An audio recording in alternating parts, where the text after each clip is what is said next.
Hey everyone, it's Processing Trauma Out Loud with Candace and Cher. I'm here today to talk a little bit about the conversation that I had with Daniel Herron the last two episodes.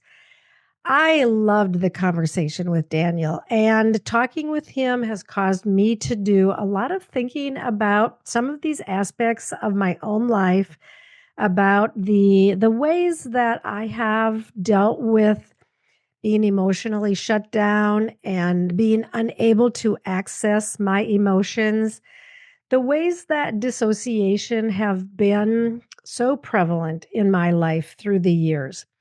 I want to also say that over the past couple of years, my need to dissociate has diminished greatly. As a matter of fact, it's hard for me to even remember when I last dissociated in a way that I was aware of, or sometimes I can feel a little bit of a pull to dissociate, but I'm able to intercept it and tune in with my parts, tune in with myself, tune in with my body, recognize the sensations that I'm feeling, and walk through the situation differently than I have been able to in the past. It's been so helpful, and I'm so grateful. I want to talk a little bit today about what happens as we begin to become more free and more fully alive. I have been experiencing so much more freedom in my life, more courage, and actually noticing when fear shows up. And I'm starting to recognize that when I begin to feel fearful, that fear is actually starting to feel like the unnatural response, or the part, or the feeling that really isn't true to who I am and who I am becoming. I am a much more courageous woman. I have become much more aware of who I am in my true essence. And as I have become aware, I have made very intentional and deliberate choices to step forward into that more fully, more freely, challenging the obstacles, challenging the messages that come that try to diminish me, both from within and from without.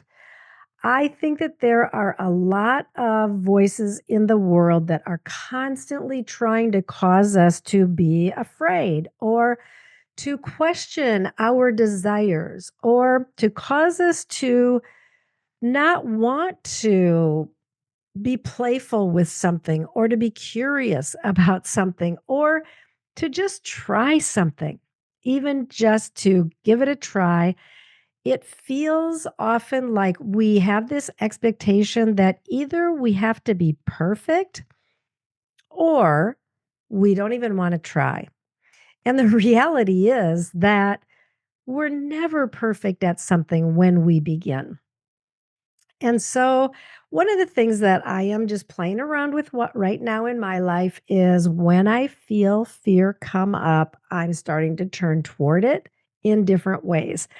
I'm starting to kind of give some pushback, be a little rebellious. What does it mean to be rebellious about the feelings, the sensations of fear that come up in us? I have heard that the sensations of anxiety and excitement, or fear and excitement, are it can feel very similar in our body, and then it just depends on how our brain reads that. Does my brain read it as fear and then put me into a place of pulling back and getting smaller and self-protecting, rather than being excited and being curious and moving forward?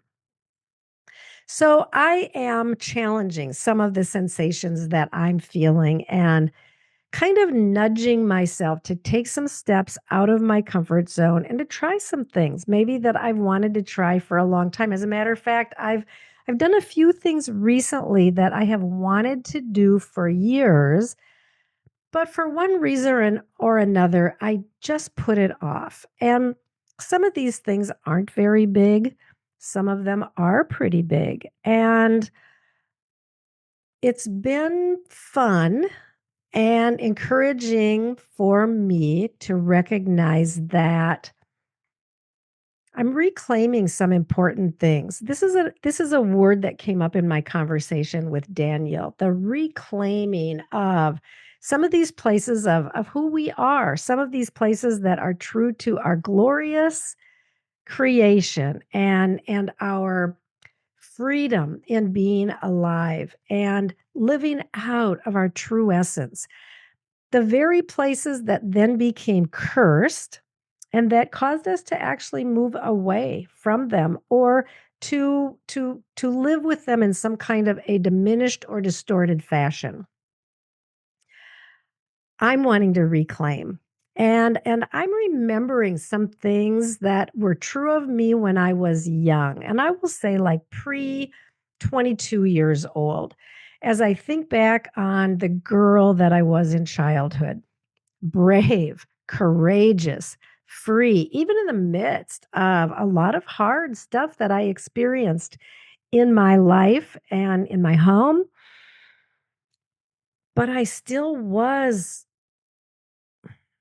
this glorious child. I'm going to just say it like I climbed to the top of the tree. I rode mini bikes, I rode horses, I water skied. I was alive. I wasn't afraid. I didn't live small. And someone could say, "Well, yes, that's the way children are." And it's true.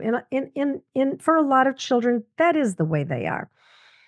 Then we become older, we get more information, we hear more stories, we know that the world is more dangerous. And but even as I look at who I was in high school, a very different person that who I became when once I got more into adulthood, who I was in college, the freedom that I had, the life that I felt. And I'm not sure if I can point exactly to what it was when I became an adult, but I know that I entered a system that was very controlling, a system that needed people to feel shame in order to be controlled and manipulated and managed, a system that needed me to be very small and invisible and afraid, and I did become a lot of those things in order to belong.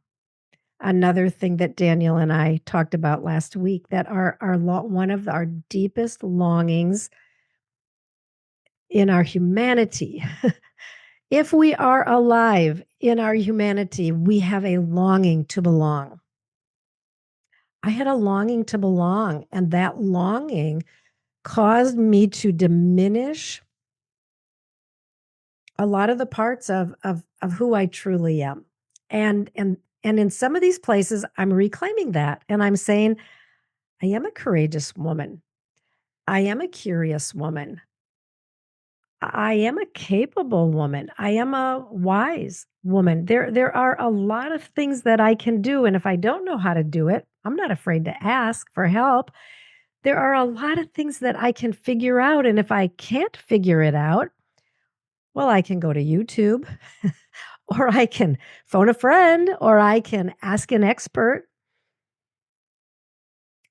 Why do we live lives that are so full of fear? And why do we live lives, sometimes for decades, where we are diminished, where we are pressed smaller and smaller into these spaces that are so unnatural to us and so not right for us? And I feel a little bit angry about this. I will blame it on evil because I do believe evil wants to take us out. Evil wants us to not be radiant in our glory.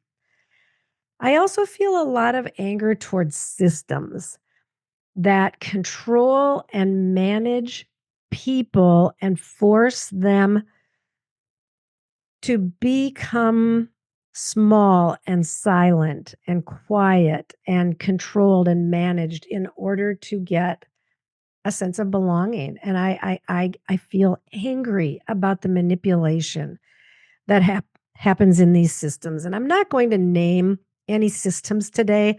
I really want to in some ways, but I'm going to hold back and I'm going to let you think about what are systems that you have been a part of.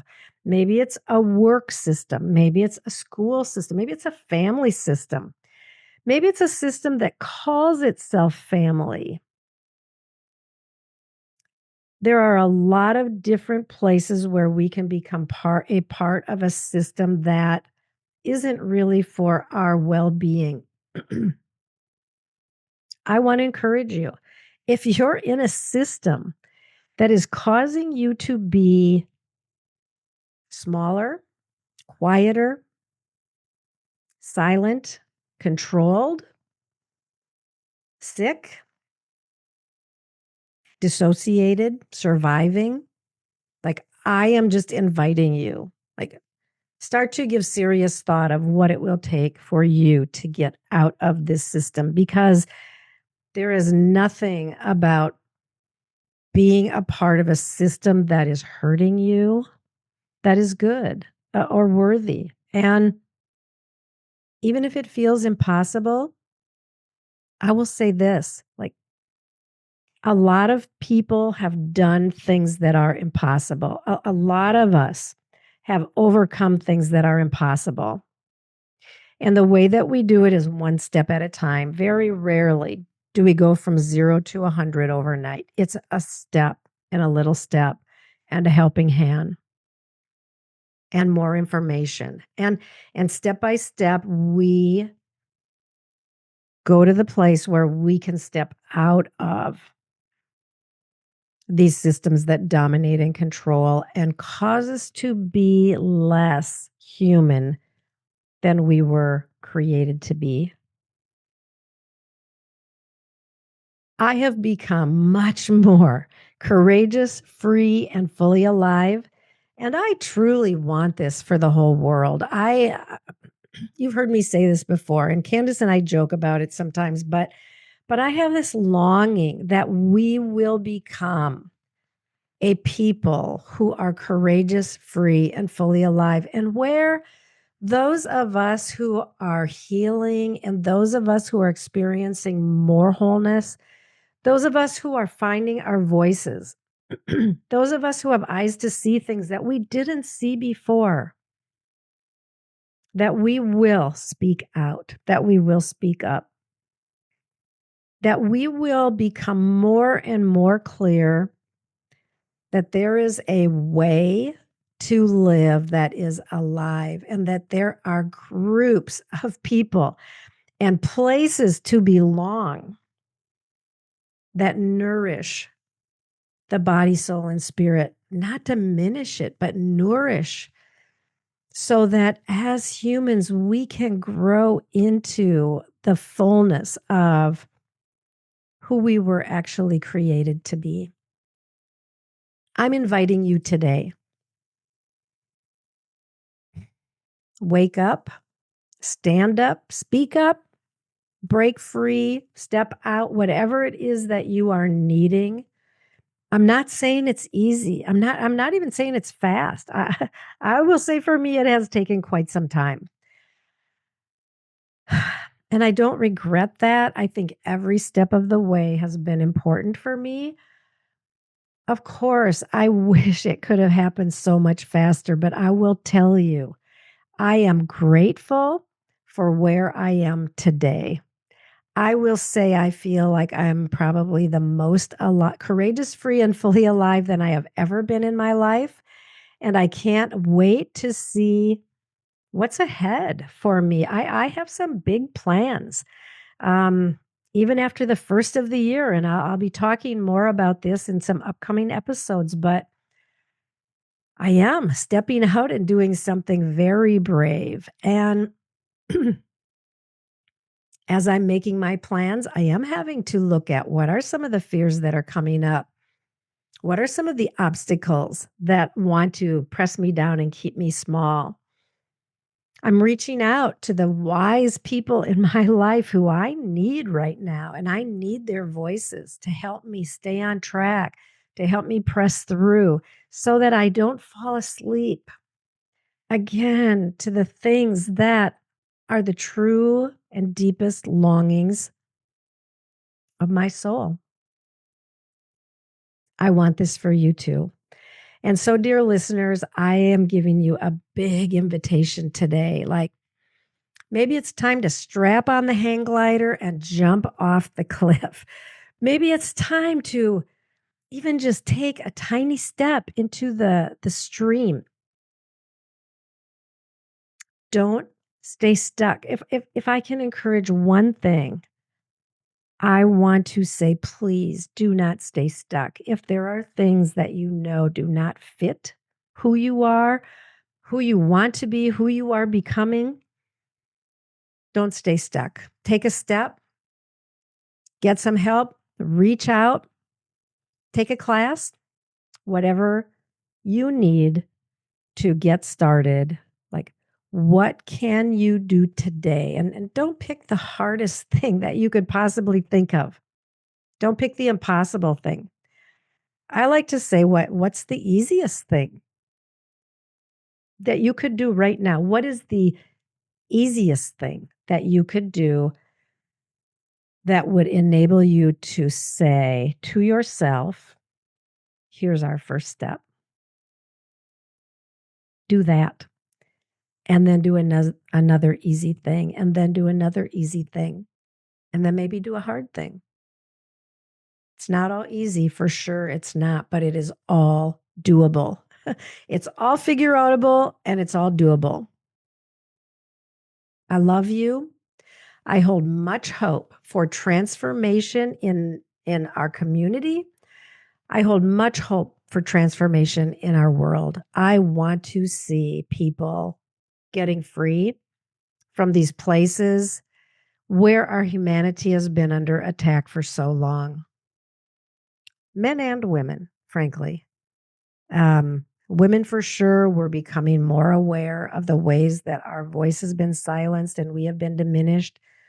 But I will say also the true, the godly masculine, and I don't mean the harsh, controlling man. I mean a man who is truly masculine in the way that is intended by God, in leading with mutuality, interdependence, not even leading, I will say living, living with mutuality, interdependence, respect of the other, honoring self and others. The list can go on and on. The ways of the past, I think, have reached their expiration date. What's ahead? What is ahead for you? We don't really know, but can you make a plan for next week or the next 3 months or the next half of a year? What feels important to you as you look ahead? So that you don't wake up a year from now and you're in the same place. This is what I don't want for you. I love you. I believe in you. Reach out if you need help and take a step.